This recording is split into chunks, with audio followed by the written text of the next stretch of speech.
In March 1992, on a spring afternoon, a 69-year-old man carrying a worn brown briefcase walked into the British embassy in Riga, Latvia, and asked to speak with someone from British intelligence. Inside that briefcase were handwritten notes representing 12 years of systematic copying, conducted in secret while he worked alone in restricted archive rooms in Moscow, copies of some of the most sensitive intelligence files in Soviet history. His name was Vasili Mitrokhin. He was a retired archivist who had spent 30 years working in the Foreign Intelligence Archives of the KGB, the Soviet Union's primary intelligence and security agency. What he proposed to British intelligence officers that day would lead to the exposure of an estimated 1,000 Soviet intelligence operations, the identification of hundreds of KGB officers and agents operating undercover around the world, and the unraveling of espionage networks that had been carefully constructed over decades. Before we continue with how Mitrokhin spent those 12 years secretly copying the most sensitive files in Soviet intelligence, if you're fascinated by the hidden stories of Cold War espionage and the real human cost behind intelligence operations, make sure to subscribe and turn on notifications. We uncover these documented cases every week, bringing you the documented truth behind some of history's most consequential secrets. The man who would become one of the most significant intelligence sources of the late 20th century had been born on March 3rd, 1922, in the village of Yasenevo in the Ryazan Oblast, a rural region southeast of Moscow. His father, Nikita Mitrokhin, worked as an agricultural laborer. His mother, whose name does not appear prominently in declassified records, worked in their household and helped with seasonal farm work. Vasily was the youngest of three children. His childhood was shaped by the tumultuous years of early Soviet rule, the aftermath of the Russian Revolution, the Civil War, the forced collectivization of agriculture, and the famines that followed. By the accounts of those who knew him later in life, Vasily was a serious, methodical child who excelled at reading and memorization. He attended local schools and showed an aptitude for languages and literature. In 1939, at the age of 17, as Europe descended into war, Vasily enrolled at the Moscow Institute of History, Philosophy, and Literature, a prestigious institution that trained students in humanities and social sciences. His studies were interrupted in June 1941 when Nazi Germany invaded the Soviet Union. Vasily, like millions of other young Soviet men, was drafted into military service. He served in the Red Army during what Soviet historians would call the Great Patriotic War, working primarily in communications and clerical roles rather than in combat infantry units. Records indicate he spent much of the war assigned to units in the western regions of the Soviet Union, processing communications and maintaining records. The experience instilled in him a deep appreciation for documentation, organization, and the importance of information management, skills that would define his later career. After the war ended in 1945, Vasily returned to Moscow and resumed his education. He completed his degree and began looking for work that would utilize his education and his organizational abilities. In 1948, at the age of 26, he was recruited into Soviet foreign intelligence, at that time operating under the designation MGB, Ministry of State Security, which would later be reorganized as the KGB in 1954. Mitrokhin's initial assignment was not as a field operative or case officer, but as an administrative officer working in the archives division. This was considered unglamorous work within the intelligence community. Field officers who recruited agents, ran operations, and engaged in espionage abroad were regarded as the elite of the service. Archivists and records keepers were seen as bureaucratic support staff, necessary but unexciting. For Mitrokhin, however, the work was ideal. He had no interest in the risks and complexities of field operations. He was drawn to the systematic organization of information, the cataloging of documents, and the maintenance of institutional memory. For the first 2 decades of his career, Mitrokhin worked diligently and without apparent complaint. He was assigned to the First Chief Directorate, which was responsible for foreign intelligence operations. His job involved managing files related to operations abroad, maintaining records of agents and officers, cataloging reports from the field and ensuring that the enormous volume of documents generated by Soviet intelligence activities was properly stored, indexed, and retrievable. According to later interviews Mitrokhin gave to British intelligence officers and to Christopher Andrew, the Cambridge historian, who would eventually collaborate with him on publishing the archive, Mitrokhin was initially a loyal and committed Soviet citizen. He believed in the socialist system. He took pride in his work supporting the intelligence services.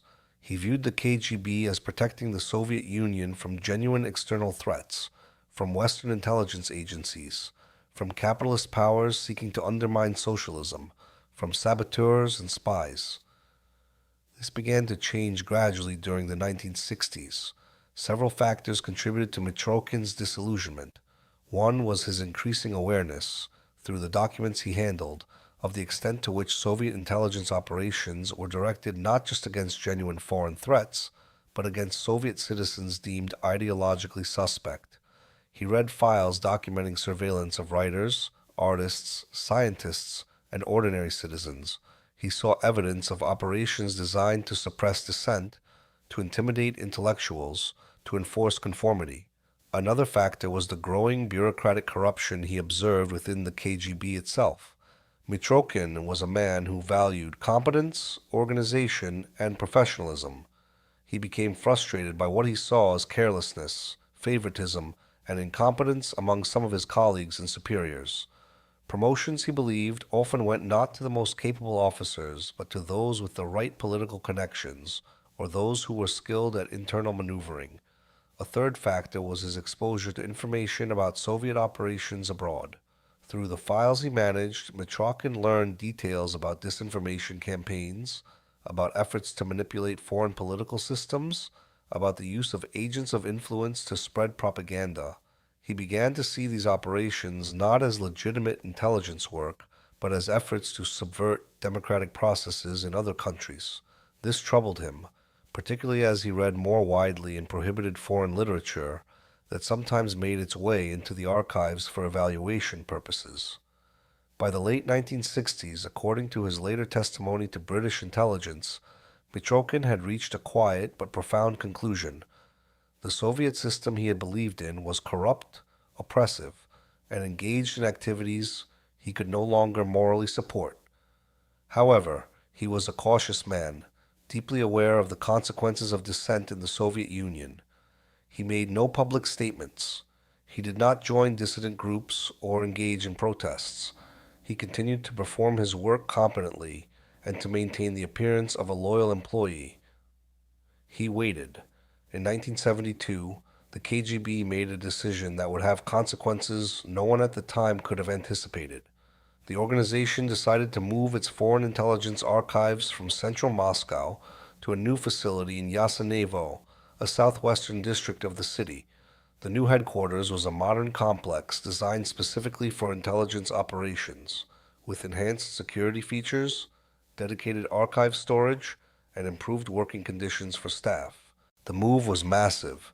The first chief directorate's archives contained hundreds of thousands of files accumulated over decades, records of operations dating back to the Bolshevik Revolution, dossiers on agents and officers, reports from residencies around the world, transcripts of surveillance, photographs, correspondence, technical documents, and administrative records.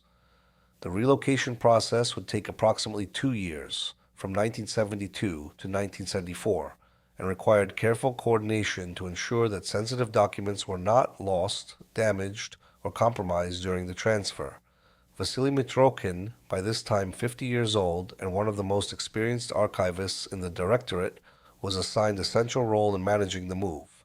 His specific responsibility was overseeing the physical transfer of files, verifying their contents against inventory lists, and ensuring they were properly cataloged and stored in the new facility. This gave him extraordinary access. He would spend day after day, often working alone, going through files that under normal circumstances would have been retrieved only for specific operational purposes. The security protocols for the archive move were surprisingly lax by later standards. Mitrokhin worked in rooms where he was often unsupervised for hours at a time. The assumption seemed to be that a senior archivist with decades of loyal service, working on a tedious administrative task in a secure building, posed no security risk. There were no cameras in the archive storage areas. No one monitored what he was reading or how long he spent on individual files. The focus was on preventing external intrusion, not on monitoring trusted internal personnel. The KGB's security culture, while intensive in some ways, had critical blind spots. The organization devoted enormous resources to external operations and to monitoring the Soviet population, but proved less effective at monitoring its own personnel. There was an assumption that anyone who had been vetted and who had served loyally for decades could be trusted. The technology of the time also played a role. In the 1970s and early 1980s, before the widespread adoption of computers and digital record keeping, there was no automated way to track who was accessing which files, how long they spent with them, or what patterns might suggest unusual behavior. Security relied on physical controls, locked rooms, supervised access, and on trust. At some point during the first year of the archive move, the exact date is not documented in declassified materials, but it was likely sometime in late 1972 or early 1973. Mitrokhin made a decision that would define the rest of his life. He decided to copy the files.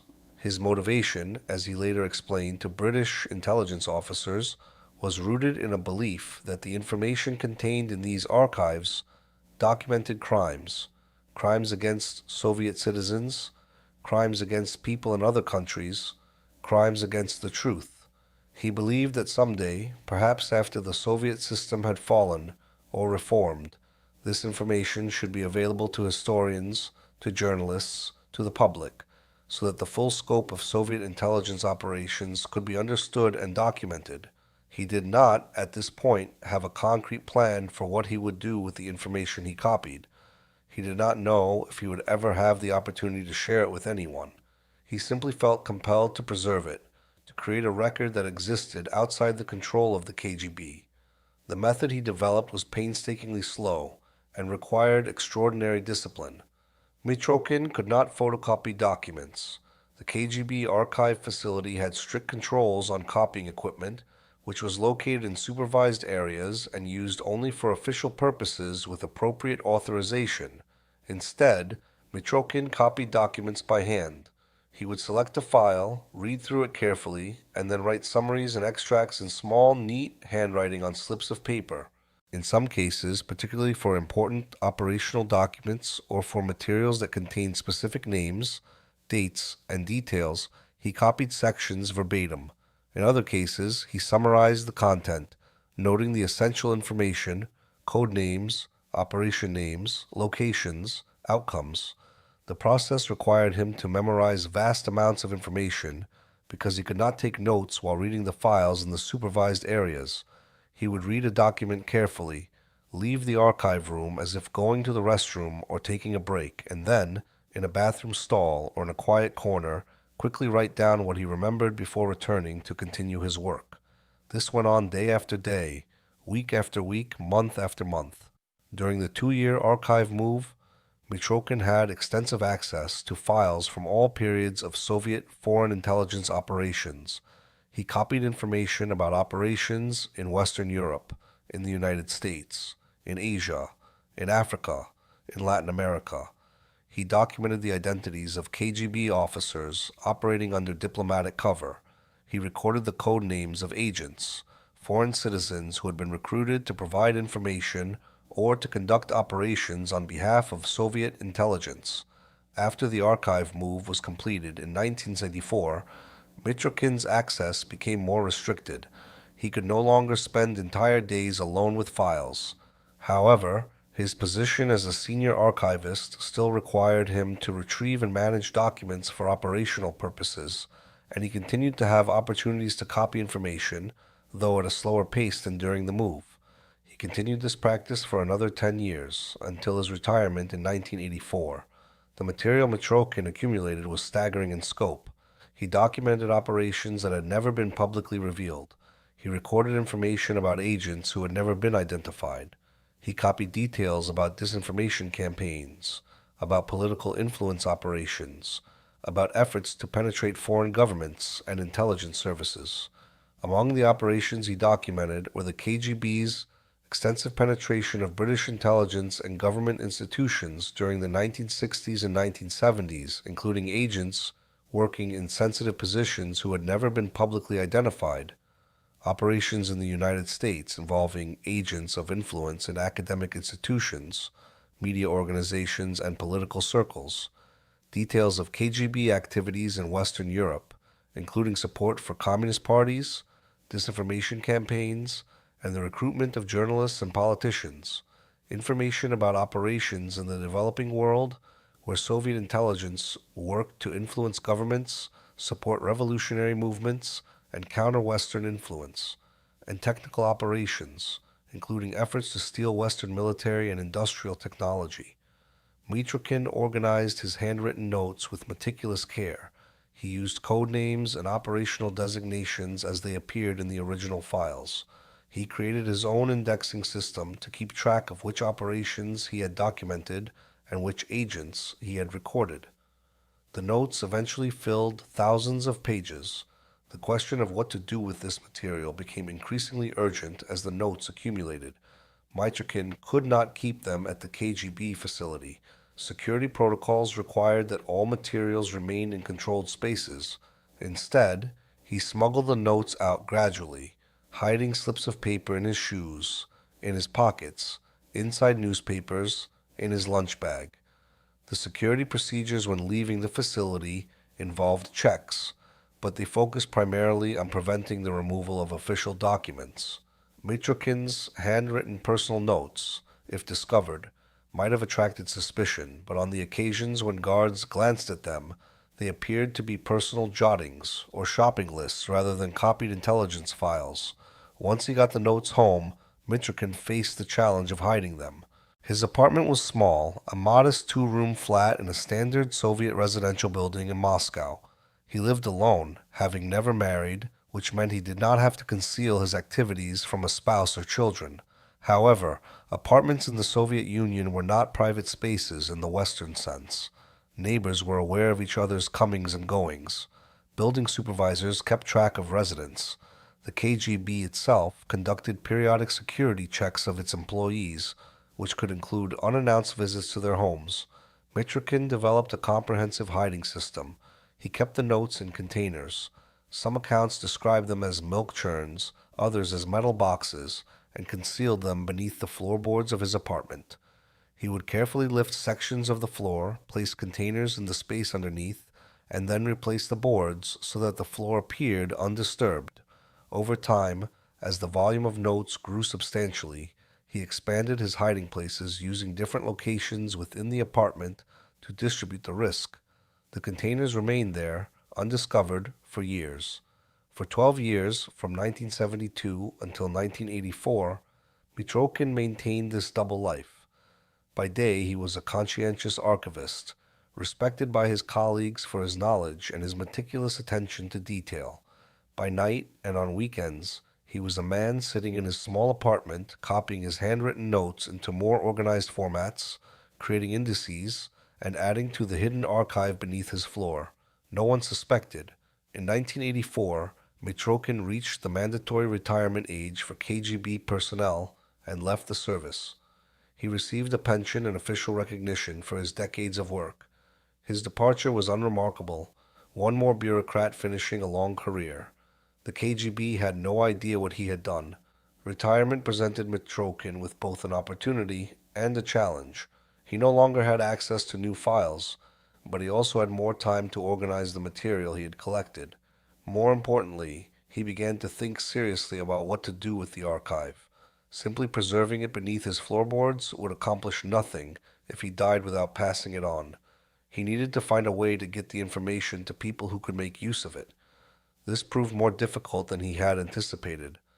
The mid-1980s were a period of significant change in the Soviet Union. Mikhail Gorbachev had come to power in 1985 and had initiated policies of glasnost, meaning openness, and perestroika, meaning restructuring. There was more freedom to discuss previously forbidden topics, and some political prisoners were being released. However, the KGB was still a powerful organization, and espionage was still a serious crime. Mitrokhin understood that approaching Western intelligence services while still living in Moscow would be extremely dangerous. He considered his options carefully. One possibility was to defect, to somehow leave the Soviet Union and approach Western authorities once he was outside Soviet territory. However, this was not simple. Soviet citizens, particularly former KGB personnel, faced significant restrictions on foreign travel. Even when travel was permitted, it was monitored. Defection attempts were risky and could result in arrest or execution. Mitrokhin decided to wait. As Glasnost expanded and restrictions gradually loosened, he began to make preparations. He obtained permission to travel to Latvia, one of the Soviet republics, ostensibly to visit relatives and to research family history. The Baltic states, Latvia, Lithuania, and Estonia, had been incorporated into the Soviet Union during World War II, and there had always been more contact with the West in these regions than in Russia itself. Riga, the capital of Latvia, had foreign embassies, including embassies of Western countries. By 1992, the Soviet Union had collapsed. The USSR had been formally dissolved in December 1991, replaced by 15 independent countries. Latvia had declared independence in 1991 and was now a sovereign state. The KGB had been reorganized and fragmented into multiple successor agencies. The Russian Federation, under President Boris Yeltsin, was undergoing chaotic political and economic transformation. This was the opportunity Mitrokhin had been waiting for. In March 1992, Mitrokhin traveled by train from Moscow to Riga. He was 70 years old, traveling with a small suitcase and his worn briefcase. He had brought with him a selection of his notes, not the entire archive, which would have been impossible to transport safely, but samples that would demonstrate what he had and prove that he was offering genuine intelligence material. On a spring afternoon in March 1992, Mitrokhin entered the British Embassy in Riga. The building was a modest diplomatic facility, staffed by a small number of British diplomats and locally employed personnel. Mitrokhin approached the reception desk and stated in Russian that he had information of interest to British intelligence and that he wished to speak with someone appropriate. This type of walk-in, an unsolicited visitor claiming to have intelligence information, was not uncommon. Embassies in former Soviet territories regularly received people offering to sell information, to report on alleged conspiracies, or to provide what they claimed were state secrets. The vast majority of such offers were from people seeking money, from individuals with mental health issues, or from provocateurs. Embassy staff had protocols for handling these situations: polite but cautious evaluation, limited engagement, careful vetting before any serious consideration. Mitrokhin was asked to wait. A British diplomat came to speak with him. Mitrokhin explained calmly and precisely that he was a retired KGB archivist, that he had spent 12 years copying classified documents, and that he had brought samples to prove the value of what he was offering. He opened his briefcase and produced handwritten notes containing operational code names, dates, and details. The diplomat examined the materials with professional caution. Even a preliminary review suggested that what Mitrokhin had brought was potentially significant. However, this could be a provocation, an attempt by Russian intelligence to plant disinformation or to test Western responses. It could be a scam, or it could be genuine. The diplomat told Mitrokhin that his materials would need to be evaluated by experts and that this would take time. Mitrokhin agreed to return to the embassy the following day. He went back to where he was staying in Riga and waited. Over the next several days, Mitrokhin made multiple visits to the British Embassy. The materials he had brought were photographed and transmitted to London, where MI6 analysts examined them. Britain's Secret Intelligence Service deployed specialists in Soviet and Russian intelligence operations to study the notes. They cross-referenced the information against other intelligence holdings. They looked for signs of fabrication or manipulation. What they found was extraordinary. Mitrokhin's notes appeared to be genuine copies of KGB archival material. The level of detail, the internal consistency, the correlation with operations that were already known from other sources, all of this suggested that Mitrokhin had indeed had access to sensitive files and had copied them accurately. After approximately 2 weeks of evaluation, MI6 made a decision. They believed Mitrokhin was genuine. They wanted the full archive. Arrangements were made to exfiltrate Mitrokhin from Latvia to the United Kingdom, where he could be debriefed properly and where the complete archive could be retrieved. The logistics of getting Mitrokhin and his archive out of the former Soviet Union required careful planning.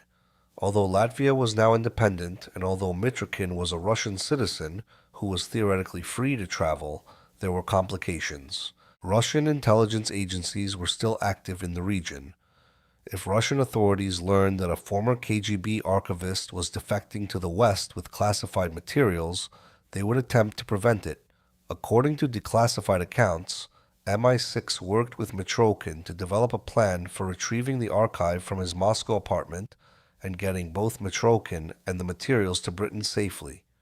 The operation involved Mitrokhin making additional trips to Moscow under plausible pretexts, gradually moving the hidden materials from beneath his floorboards to locations where they could be collected. British intelligence officers worked with him to coordinate the transfers, using secure communication methods and dead drops. The archive, when fully assembled, consisted of approximately 25,000 pages of handwritten notes. These had been copied from files covering operations spanning from the Bolshevik Revolution in 1917 through the early 1980s, more than 6 decades of Soviet foreign intelligence activities. By the summer of 1992, Mitrokhin and the complete archive were in Britain. He was given a new identity and was resettled in a secure location where he could work with MI6 and with historians to analyze the materials. The British government provided him with housing, financial support, and security protection. The debriefing process took years. MI6 assigned teams of analysts to work with Mitrokhin, going through the archive page by page, verifying information, cross-referencing it against other intelligence holdings, and identifying specific operations and agents that required further investigation. One of the most significant aspects of the archive was the identification of previously unknown KGB agents and officers. Mitrokhin's notes contained real names, code names, recruitment dates, and operational details for hundreds of individuals. Many of these people were still alive. Some were still in sensitive positions. Some had never been suspected of any connection to Soviet intelligence. Among the most significant exposures was Melita Norwood, a British civil servant who had worked for the British Non-Ferrous Metals Research Association and who had provided classified information to Soviet intelligence for nearly 40 years, from the 1930s through the 1970s. She had never been detected during her active espionage career. The Mitrokhin archive identified her by her code name and provided details that allowed MI5, Britain's domestic security service, to confirm her identity. She was interviewed in 1999 but was not prosecuted due to her advanced age and the passage of time. She died in 2005. The archive also documented agents in the British government, including civil servants, military officers, and individuals in academic institutions who had provided information or assistance to the KGB. Details of KGB operations against NATO, including efforts to penetrate Western military alliances and to gather intelligence on nuclear weapons and defense strategies. Operations in the United States, including the activities of agents who had worked to influence American policy, to gather technological and scientific information, and to conduct disinformation campaigns. The identities of KGB officers who had operated under diplomatic cover in embassies around the world, many of whom had never been publicly identified as intelligence officers, and information about KGB support for communist parties and political movements in Western Europe, Africa, Asia, and Latin America. The sheer volume and specificity of the information created challenges for Western intelligence agencies. Following up on every lead would have required enormous resources. Decisions had to be made about which cases to prioritize, which operations to investigate actively, and which information to share with Allied intelligence services. The British government shared selected information from the Mitrokhin archive with the United States, with other NATO allies, and with friendly intelligence services around the world. In each case, the information led to investigations, to the identification of agents who had previously been unknown, and to the unraveling of espionage networks. The Italian government received information from the archive about KGB operations in Italy, including efforts to influence Italian politics and to support the Italian Communist Party. This led to investigations and to public revelations about the extent of Soviet intelligence activities in the country during the Cold War. The Indian government received information about KGB operations in India, including the identities of agents and the details of influence operations. This created political controversies and led to investigations by Indian security services. In country after country, the Mitrokhin archive exposed operations that had been carefully concealed for decades. The cumulative impact was the compromise of Soviet intelligence operations spanning dozens of countries across multiple continents. For the Russian government and for the successor agencies to the KGB, the Mitrokhin defection was a disaster. The archive documented not only historical operations, but also methods, tradecraft, recruitment techniques, and operational patterns that had been closely guarded secrets. Even though many of the specific operations described in the archive were decades old, the exposure of methods and patterns had implications for current operations. Russian officials denounced Mitrokhin as a traitor. They questioned the authenticity of the archive, claiming it contained fabrications and disinformation. However, the level of detail and the correlation with independently verified information made it clear that the archive was genuine. In 1999, 7 years after Mitrokhin's defection, the British government authorized the publication of a book based on the archive. The book, titled The Mitrokhin Archive, The KGB in Europe and the West, was written by Christopher Andrew, a historian at Cambridge University who specialized in intelligence history.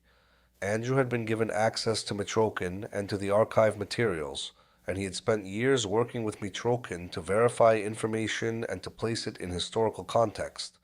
The decision to publish was controversial. Some intelligence officials argued that making the information public could compromise ongoing operations or endanger individuals. However, the British government concluded that the historical value of the archive and the public interest in understanding the scope of Soviet intelligence activities outweighed the risks. The book's publication created international headlines. It provided the most detailed public accounting to that point of the scope and methods of Soviet foreign intelligence operations during the Cold War. It named individuals who had worked as agents, described specific operations, and documented the extent to which Soviet intelligence had penetrated Western governments and institutions. The publication led to legal and political consequences in multiple countries. Several individuals named in the archive were investigated. Some cases led to criminal investigations and trials. A second volume of the book, The Mitrokhin Archive DP2, The KGB and the World, was published in 2005.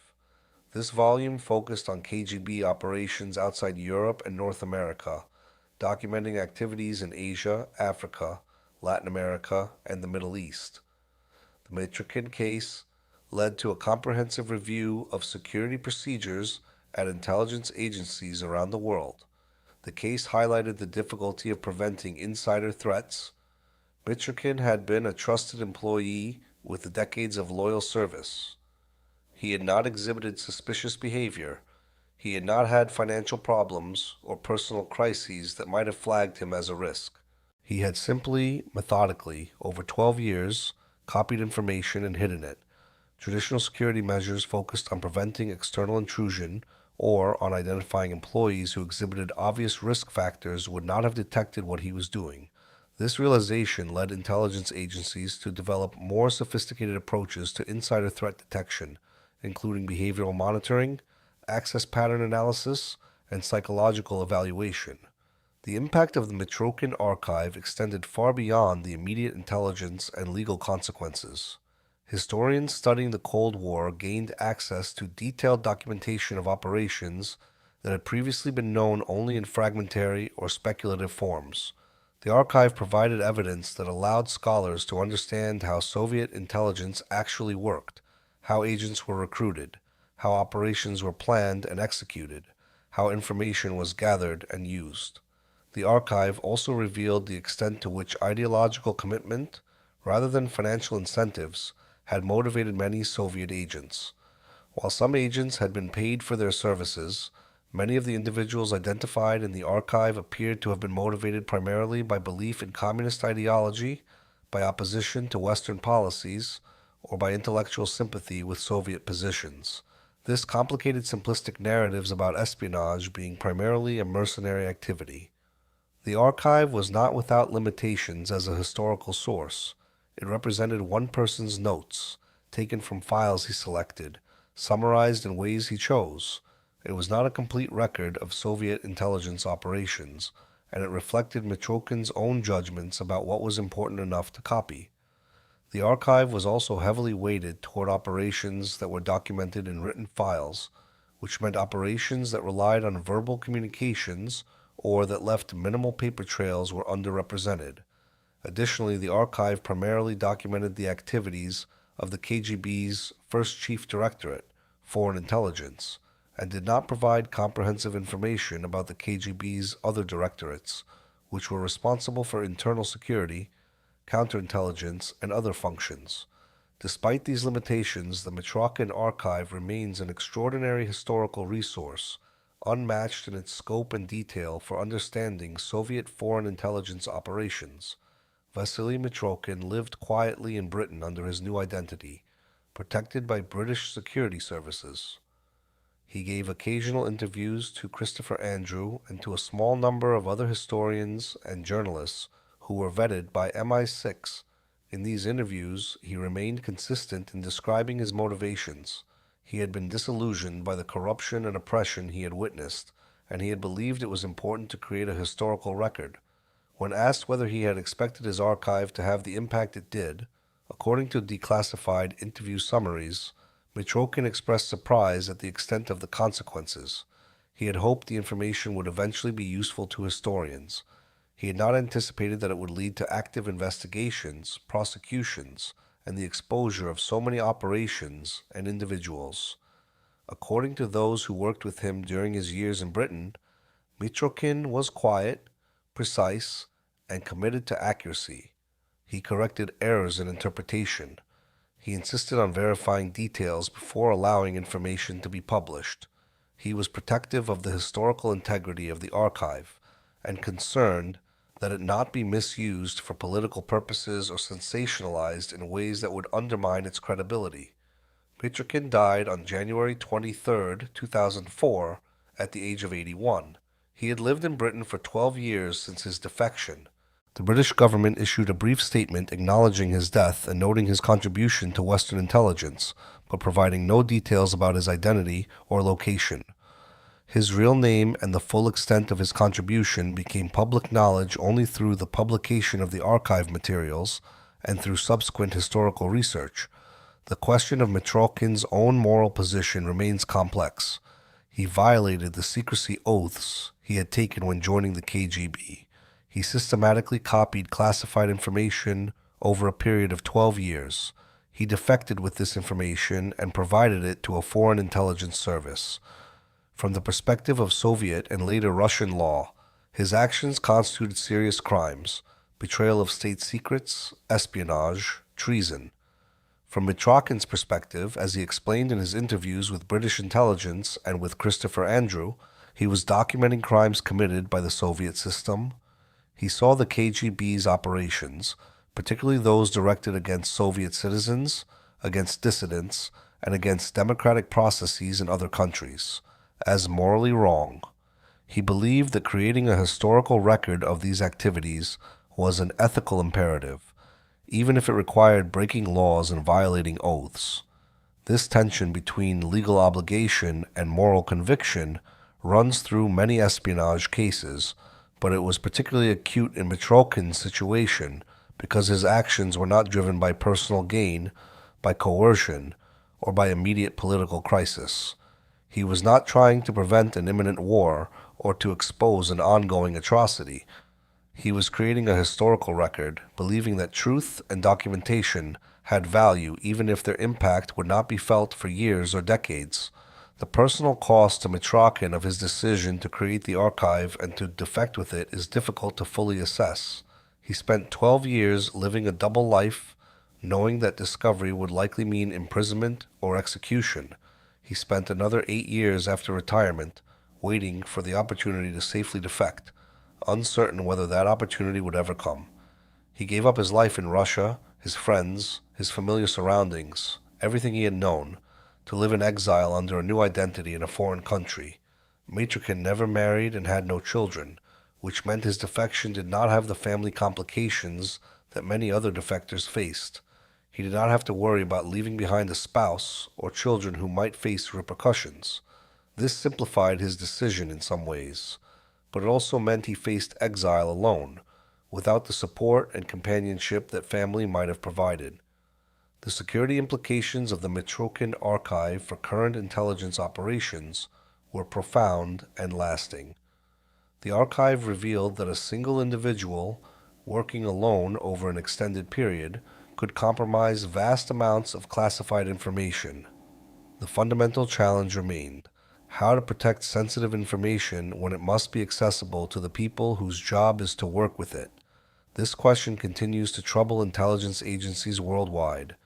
For the intelligence communities in Britain, the United States, and other Western countries, the Mitrokhin archive served as both a triumph and a sobering reminder. It was a triumph in that it represented one of the most significant intelligence coups of the post-Cold War period, a comprehensive look inside Soviet operations that would otherwise have remained hidden. It was sobering because it revealed the extent to which Western governments and institutions had been penetrated and the number of agents who had operated undetected for years or decades. The broader implications of the Mitrokhin archive for understanding the Cold War continue to be explored by historians and intelligence scholars. The archive provided evidence that the scope of Soviet intelligence operations was larger than many Western analysts had believed. It revealed operations in countries and contexts that had not been suspected. It documented the long-term commitment of resources to intelligence activities, even in regions where the immediate strategic payoff was unclear. At the same time, the archive also revealed the limitations of intelligence operations. Many of the operations documented by Mitrokhin had failed or had achieved limited results. Agents had been recruited who provided information of marginal value. Resources had been expended on operations that were overtaken by events or that never achieved their objectives. The archive showed that while Soviet intelligence had been extensive, it had not been uniformly effective. The Mitrokhin archive became one of the most important primary sources for understanding Soviet foreign intelligence operations during the Cold War. Academic studies, books, and articles drawing on information from the archive have been published in multiple languages. The archive has been cited in hundreds of scholarly works and has shaped understanding of Cold War history in fundamental ways. Russian officials and historians argued that the publication of the Mitrokhin archive was hypocritical, that it exposed Soviet operations, while Western countries kept their own intelligence archives classified. This argument had some validity. The asymmetry of disclosure meant that public understanding of Cold War intelligence was skewed toward exposure of Soviet operations, while Western operations remained largely hidden. The publication also created risks for individuals in Russia or in former Soviet states who might face retaliation for having been identified in the archive, even indirectly. For the individuals exposed by the archive, the consequences varied dramatically. Some, like Melita Norwood, were publicly identified but not prosecuted, living out their final years with their espionage careers revealed but without facing criminal penalties. Others faced prosecution and imprisonment. Still others were never publicly named, with Western intelligence agencies choosing to protect certain identities for operational or diplomatic reasons. The families of exposed agents faced their own challenges. Children learned that parents had been spies. Spouses discovered that their partners had maintained secret lives for years. The revelation of espionage activities created ruptures in relationships and forced individuals to reevaluate their understanding of their own histories. Vasili Mitrokhin was 70 years old when he walked into the British embassy in Riga carrying samples of his life's secret work in a worn briefcase. He was 81 when he died in Britain, his real identity known only to a few, his archive public, but his life in exile private. And in between those years, he helped expose Soviet intelligence operations spanning dozens of countries and fundamentally changed how the world understands the Cold War, one handwritten note at a time, copied in secret over 12 patient years, preserved in hiding beneath the floorboards of a small Moscow apartment, and finally delivered via careful exfiltration to people who would ensure that the secrets he had kept for so long would, at last, be revealed. The archive remains, a testament not to the triumph of one side over another, but to the power of documentation, the complexity of moral choice, and the enduring human belief that truth, however dangerous to preserve, deserves to survive.